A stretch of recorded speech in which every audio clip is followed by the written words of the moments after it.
Big Boss season 12 runner Rakshita ಅವರು ಒಂದು ಇಂಟರ್ವ್ಯೂದಲ್ಲಿ ಕೆಲವು ಆಶ್ಚರ್ಯಕರವಾದಂಥ ಕೆಲವು ವಿಷಯಗಳನ್ನು ಹಂಚಿಕೊಂಡಿದ್ದಾರೆ.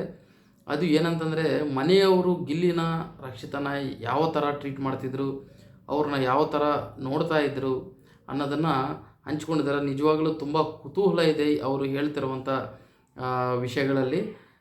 ಏನಂತಂದರೆ, ಮನೆಯಲ್ಲಿ ಎಲ್ಲರೂ ಕೂಡ ರಕ್ಷಿತನ ಆ್ಯಂಡ್ ಗಿಲ್ಲಿನ ಕಾಮಿಡಿ ಪೀಸ್ಗಳ ಥರ ನೋಡ್ತಾಯಿದ್ರು.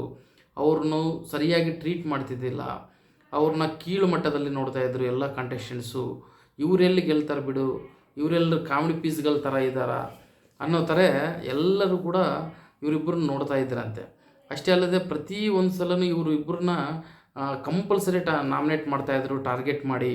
ಇವರಿಬ್ಬರು ಮಾತ್ರ ಗೆಲ್ಲಬಾರ್ದು, ಇವರಿಬ್ಬರು ಮಾತ್ರ ಇರಬಾರ್ದು ಮನೆಯಲ್ಲಿ ಅನ್ನೋ ಲೆವೆಲ್ಗೆ ಅವರಿಬ್ಬರನ್ನ ಪ್ರತಿ ಸಲನೂ ಕೂಡ ನಾಮಿನೇಟ್ ಮಾಡ್ತಾಯಿದ್ರಂತ. ಅಷ್ಟೇ ಅಲ್ಲದೆ ಅವರಿಬ್ಬರೇ ಫೈನಲ್ ಟಾಪ್ 2ದಲ್ಲಿ ನಿಂತಿದ್ದಾಗ ಎಲ್ಲರೂ ಫೇಸ್ಗಳು ಕೂಡ ಫುಲ್ಲು ಸಪ್ಪಗಾಗಿಬಿಟ್ಟಿದ್ದಾವಂತೆ. ಅಂದರೆ ಫುಲ್ ಬೇಜಾರದಲ್ಲಿದ್ದುವಂತೆ. ನಾವು ನೋಡಿದಾಗೂ ಯಾರಲ್ಲೂ ಅಷ್ಟು ಹ್ಯಾಪಿನೆಸ್ ಕಾಣಿಸ್ಲಿಲ್ಲ.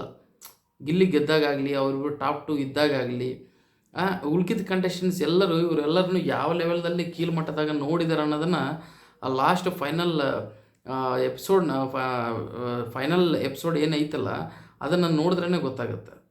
ಅಂದರೆ ಇವ್ರನ್ನ ಯಾವ ಥರ ಒಂಥರ ಡಿಸ್ಕ್ರಿಮಿನೇಷನ್ ಮಾಡಿದಾರೆ ಮನೆಯಲ್ಲಿ ಅನ್ನೋದನ್ನು, ಅಂದರೆ ಅಂಡರ್ ಎಸ್ಟಿಮೇಟ್ ಮಾಡ್ಯಾರ ಹೇಳ್ಬೇಕಂತಂದರೆ. ಗಿಲ್ಲಿನ ಆ್ಯಂಡ್ ರಕ್ಷಿತನ ಏನು ಕಾಮಿಡಿ ಮಾಡ್ಕೊತಿದಾರೆ, ಇವರೇನು ಸಕ್ಸಸ್ ಆಗೋದಿಲ್ಲ, ಇವ್ರ ಕೈಯಾಗಿ ಏನೂ ಆಗೋದಿಲ್ಲ, ಇವ್ರನ್ನ ಹೊರಗೆ ಹಾಕಿಬಿಡ್ಬೇಕು, ಸುಮ್ಮನೆ ಕಂಟಿನ್ಯೂ ಆಗ್ತಾಯಿದ್ದಾರೆ ಮನೆಯಲ್ಲಿ ಅಂತಲೇ ಹಂಗೆ ಆ ಥರ ನಮಗೆ ಕಾಣಿಸ್ತಾ ಇತ್ತು. ನಿಜವಾಗ್ಲೂ ಅದು ರಕ್ಷಿತಾ ಹೇಳಿದ್ದಾರೆ ಹೊರಗಡೆ. ರಕ್ಷಿತಾ ಅಂತಂದರೆ ಅಶ್ವಿನವ್ರಿಗಾಗಿ ಬರ್ತಿದ್ದಿಲ್ಲ, ಜಾನ್ವಿಗಾಗಿ ಬರ್ತಿದ್ದಿಲ್ಲ, ಧ್ರುವಂತಗಾಗಿ ಬರ್ತಿದ್ದಿಲ್ಲ, ಕಾವ್ಯ, ಸ್ಪಂದನ ಯಾರಿಗೂ ಆಗಿ ಬರ್ತಿದ್ದಿಲ್ಲ. ಆ ಹುಡುಗಿ ಡೆಫಿನೆಟ್ಲಿ ಟಾಪ್ ಫೈನಲ್ ಕಂಟೆಸ್ಟೆಂಟ್ಸ್ ಅಂತ ಎಲ್ಲರಿಗೂ ಮುಂಚೆನೇ ಗೊತ್ತಾಗ್ಬಿಟ್ಟಿತ್ತು. ಸೊ ಆ ಬೆಳವಣಿಗೆಯನ್ನು ಅವರು ಸಹಿಸ್ಕೊಳ್ಳೋಕ್ಕಾಗ್ತಿಲ್ಲ. ಆ್ಯಕ್ಚುಲಿ ಹೇಳ್ಬೇಕಂತಂದರೆ, Rakshita and Gilli final top 2 ಅನ್ನೋದನ್ನೇ ಇಲ್ಲಿವರೆಗೂ ಇನ್ನೂ ಡೈಜೆಸ್ಟ್ ಮಾಡ್ಕೊಳ್ಳೋಕ್ಕೆ ಯಾರಿಗೂ ಆಗ್ತಾಯಿಲ್ಲ. ಅವ್ರು ಅಂದ್ಕೊಂಡಿದ್ದಾರೆ ಮನೆ ಕೆಲಸ ಮಾಡಿದ್ರೆ, ಗೇಮ್ಸ್ ಆಡಿದ್ರೆ, ಪಾತ್ರೆಗಳು ತೊಳೆದ್ರೆ, ಬಾತ್ರೂಮ್ ತೊಳೆದ್ರೆ, ಮನೇನ ಕ್ಲೀನ್ ಮಾಡಿದ್ರೆ ಇದೇ ಬಿಗ್ ಬಾಸ್ ಅಂತ ತಿಳ್ಕೊಂಡಿದ್ದಾರೆ. ಬಿಗ್ ಬಾಸ್ ಅಂತಂದರೆ, Big Boss is a entertainment show.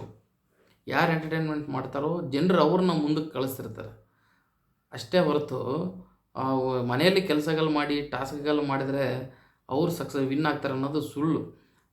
Gilli ಈ ಸೀಸನ್ 12ದಿಂದ ತೋರಿಸಿದ್ದು ಏನಂತಂದರೆ, ಎಂಟರ್ಟೈನ್ಮೆಂಟ್ ಮಾಡಿದವ್ರಿಗೆ ಕನ್ನಡ ಜನತೆ ಅವ್ರಿಗೂ ಕೊಡೋಷ್ಟು ಬೆಲೆ ಯಾರಿಗೂ ಕೊಡಲ್ಲ ಅನ್ನೋದನ್ನು ಸಾಬೀತು ಮಾಡಿದ್ದಾರೆ ಕರ್ನಾಟಕ ಜನತೆ. ಸೊ ಹಾಗಾಗಿ ಅದನ್ನೇ ರಕ್ಷಿತಾ ಹೇಳಿದ್ದು, ನಾವಿಬ್ಬರು ಫೈನಲ್ 2 ಇದ್ದೀವಿ ಅಂತ ಈಗಲೂ ಭಾಳಷ್ಟು ಜನರಿಗೆ ಡೈಜೆಸ್ಟ್ ಮಾಡ್ಕೊಳ್ಳೋಕ್ಕಾಗ್ತಿಲ್ಲ.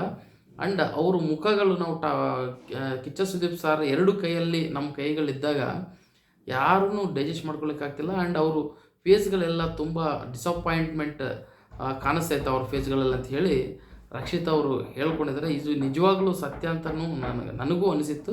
ಗಿಲ್ಲಿ ಆ್ಯಂಡ್ ರಕ್ಷಿತಾನ ಯಾವಾಗಲೂ ಅವರು ಒಂದು ಡಿಸ್ಕ್ರಿಮಿನೇಷನ್ ಮಾಡಿ ನೋಡ್ತಾಯಿದ್ರು, ಕೀಳು ಮಟ್ಟದಾಗ ನೋಡ್ತಾಯಿದ್ರು ಅಂತ ಹೇಳಿ ನನಗೂ ಅನಿಸಿತ್ತು ಭಾಳ ಸಲ.